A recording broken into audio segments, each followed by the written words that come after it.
तो अस्सलाम वालेकुम, आदाब, नमस्कार, सत श्री अकाल दोस्तों। अमन मस्ती क्लब में स्वागत करता हूं मैं आप सभी का। मेरे साथ मौजूद है मुंबई के जाने माने यूट्यूबर और खलीफा हमारे अफजल खान साहब। अफजल भाई, क्या हालचाल है?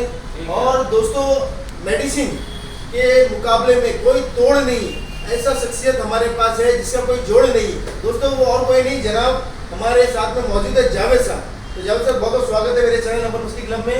ऐसे तो ये हंसने हंसाने का चैनल है और आपने काफ़ी सालों से परिंदों की आप जो खिदमत करते हैं, जो उसके पीछे मेहनत करते हैं, जो उसके पीछे लगन आपका है, तो उसके बारे में क्या कहना चाहोगे सर? कैसे है ना, कबूतरों को पालना ही नहीं, उन लोगों को उनकी देखभाल और उनको टाइम टू टाइम खाना पीना और मेडिसिन देनी पड़ती है, तो तब जाके वो जानवर अपने को अच्छा टिकता रहता है। मतलब शौक के साथ साथ ध्यान भी रखना जरूरी बहुत उनका। Okay okay okay. क्योंकि अब परिंदे अभी महंगे भी हो गए हैं और लोग बहुत महंगे बेचते भी है। Okay okay. तो जब खरीद के लेके आते तो उनको सही से रखना अपना काम है। तो अफजल भाई, मैं आपसे गुजारिश करूंगा कि आप मेरे साथ में थोड़ा जावेद भाई को सम्मानित करें, क्योंकि यार ऐसी हस्तियां बहुत लंबे के समय के बाद में हमारे साथ में आई है। जावेद सर आइए। ये जावेद सर, आपको आज हम इसलिए सम्मानित कर रहे हैं कि भाई आप बिना मुफाद, बिना कोई प्रॉफिट, आप जो मेहनत कर रहे हैं मेडिसिन पे, इसी तरह लगे रहो। और दोस्तों, मैं आप सभी को यही बोलूँगा कि अच्छे काम करने वाले इंसान कम मिलते हैं, लेकिन अच्छे मिलते हैं तो उसे सम्मान करें, उसका कदर करें, क्योंकि अच्छे दोस्त और अच्छे काम करने वाले हकीकत में दुनिया में बहुत कम लोग हैं। क्योंकि वो कहते हैं ना कि पराए आंसुओं से आँख को नम कर रहा हूँ मैं, भरोसा आजकल खुद पे भी कुछ कम कर रहा हूँ मैं, बड़ी मुश्किल से जागी थी ज़माने की निगाहों में, बड़ी मुश्किल से जागी थी ज़माने की निगाहों में, उसी उम्मीद के मरने का मातम कर रहा हूँ मैं, उसी उम्मीद के मरने का मातम कर रहा हूँ मैं।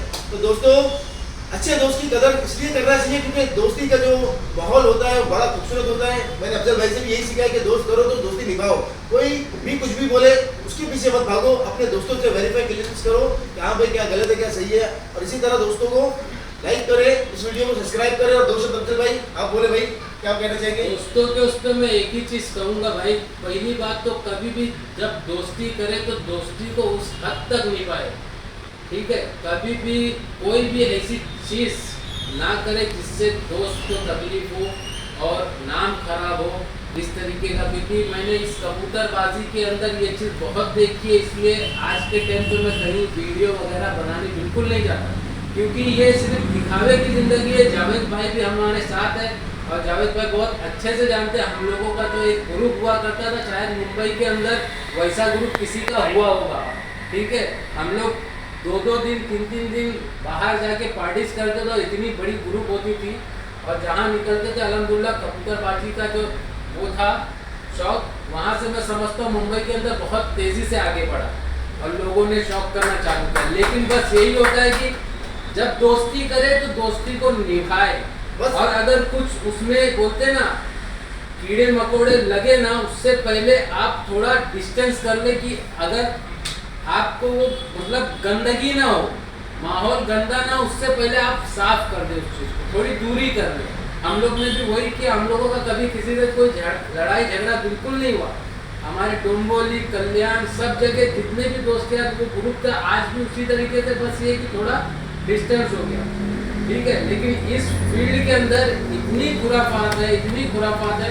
शौक करे जिसके भी साथ करे, बहुत सोच समझ के करे, क्योंकि ये शौक में दिखता कुछ और है होता कुछ। हकीकत बोले अफजल भाई ने, अपने रोटियां कोई नहीं गिनता, दूसरा क्या खा रहा है क्या पी रहा है उसकी पंचायत में लोग लगे रहते हैं। तो ऐसा ना करें दोस्तों, अपनी आखिरत भी खराब ना करें और दुनियावी भी खराब मत करें, अपनी इज्जत बनाए रखें, कबूतरबाजी के शौक को आगे बढ़ाएं, दोस्तों के शौक को भी आगे बढ़ाएं, अच्छे लोगों से मिले जुले। और इस शौक को उतना ही करे जितना करने जैसा है। इतना शौक ना करे कि उस शौक के वजह से आपके घर परिवार वालों को तकलीफ हो। बिल्कुल ठीक है, आप कबूतरबाजी के अंदर इतना इन्वॉल्व ना हो जाए कि घर को भूल जाए, घर में क्या है, घर में खाने को है कि नहीं है, घर में राशन भराने को है कि नहीं है। क्योंकि मैंने देखा है कि इस कबूतरबाजी के जुनून में जब बाजी वगैरह या टूर्नामेंट वगैरह में इंसान हिस्सा लेता है तो ये भूल जाता है कि उसके पीछे उसका घर परिवार भी है। और आज के टाइम पे कुछ ऐसे लोग हैं, उस पर मैं चंद लाइन भी बोलूँगा क्योंकि मैं लिखा भी हूँ ऐसे लोगों के ऊपर, ठीक है। क्योंकि कुछ लोग होते हैं जिनको अपने पैसे पे, अपने रुतबे पे बहुत घमंड होता है और वो ये बोलते हैं, ठीक है, बाजी लिखाने का भी तरीका बड़ा कमाल का है 21, 31, 51, 1 लाख का है, क्योंकि उनकी इससे कम में बाजी लिखती नहीं है। और उनका जो डिमांड होता है ऐसा होता है कि उनको उड़ाना नहीं होता, उनको सिर्फ चिल्लाना होता है कि लोग को पता चले कि हाँ मैं इस जगह पे सबसे पावरफुल हूँ, इतना इतना पैसे।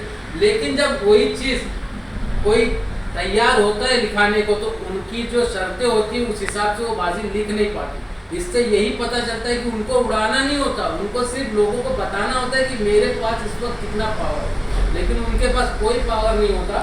तो इसलिए ये मैंने लिखा था 21, 31, 51, 1 लाख का है।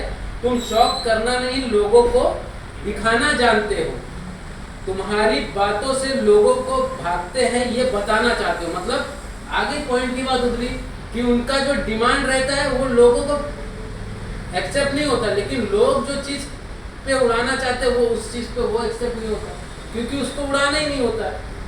तेरी इस गलत फहमी को भी हम दूर कर देंगे, तुझसे बाजी लिखा के तेरा घमंड तोड़ देंगे।